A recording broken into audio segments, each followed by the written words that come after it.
So someone asked, what is the biggest credit mistake you've ever made and how did you recover from it? My biggest credit mistake was at the beginning of my credit journey, and I think it's actually a credit mistake that a lot of people make.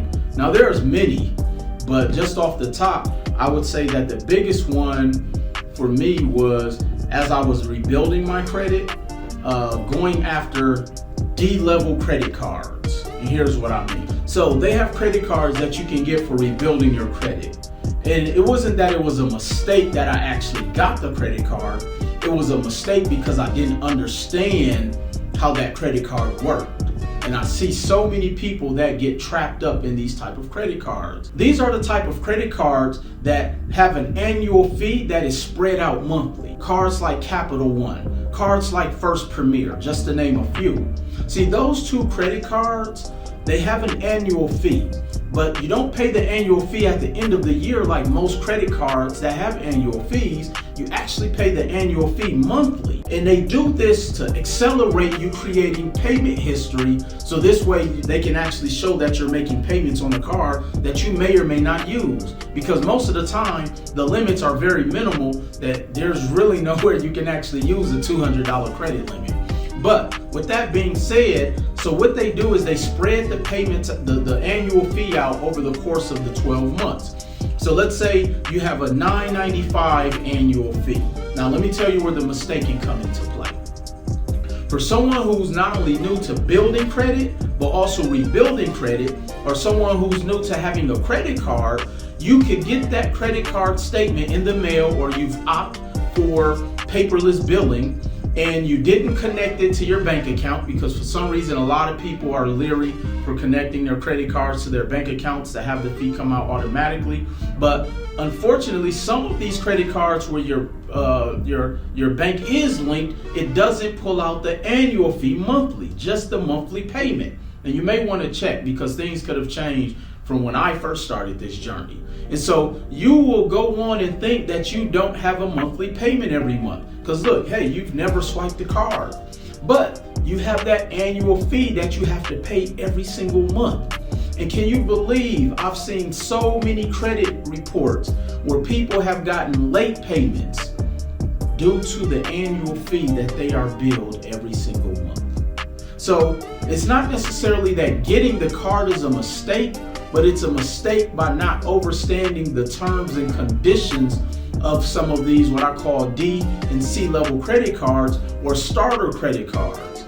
See, I get it. You're rebuilding your credit. You've never had a credit card. You're excited. You can't wait to post that you got your first credit card or whatever the case may be.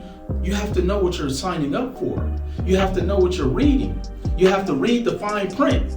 See, they have this legalese term when it comes to contracts. They say the big print giveth and the small print taketh away. That small print of that $200 credit card possibly could have sent you right back to a 500 credit score. So you must make sure you understand all of the nuances of how that particular credit card works, especially when you're in the credit building process. So I would say for me, not knowing that some of these cards have the annual fees broken up monthly, and I got mine, when I was rebuilding my credit as far back as 2008, that's when I learned this lesson. It's not that I got jammed up and got a late payment, it's just that I wish I would have known, because it's something psychologically that can rattle you when you get hit unexpectedly with something. I don't care if it's a $2 charge. And so I thought I didn't spend any money on the card. The next thing you know, the bank is blowing up my phone, and it was all because I didn't make the annual fee monthly. And so that was one of the biggest mistakes I've made. But let me share one more that I think a lot of people make in relations to credit. Another common mistake is let's say you have someone who, they're finally out of debt. They've paid off all their credit cards. They've worked the snowball debt effect by starting with the smallest and going to the largest. And it took them 3 to 4 years to pay off all their credit cards. They're excited. They're, posting their results and telling everybody they're debt free. And then they close all of their credit cards. What ultimately just happened is your score dropped. See, what they don't tell you is that your payment history which makes up 35% of your credit score, which is the largest component of what makes up your credit. And then you have what is called your credit utilization, which is 30% of your score, which is only tied to revolving credit, i.e. credit cards. So when you paid off all of your credit cards and you were excited and you shut down and you told the banks to close those accounts, you just lost what makes up 35% of your score.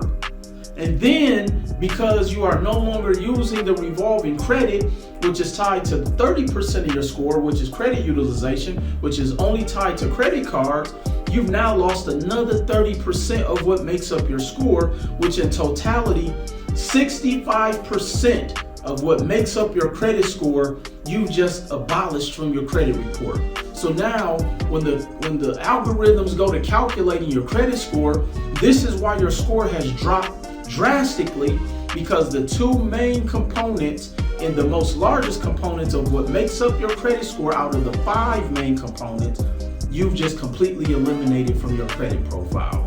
So this is why I tell people you should know what makes up your credit score. That's right, yours.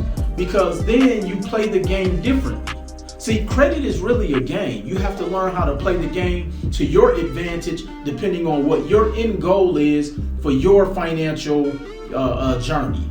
So with that being said, hopefully you've learned something from those 2 mistakes that a lot of people make every single day. And for more tips on credit and how to excel and put yourself in a better financial position, make sure you like, comment, share, and follow. And more importantly, I'll see you at the top.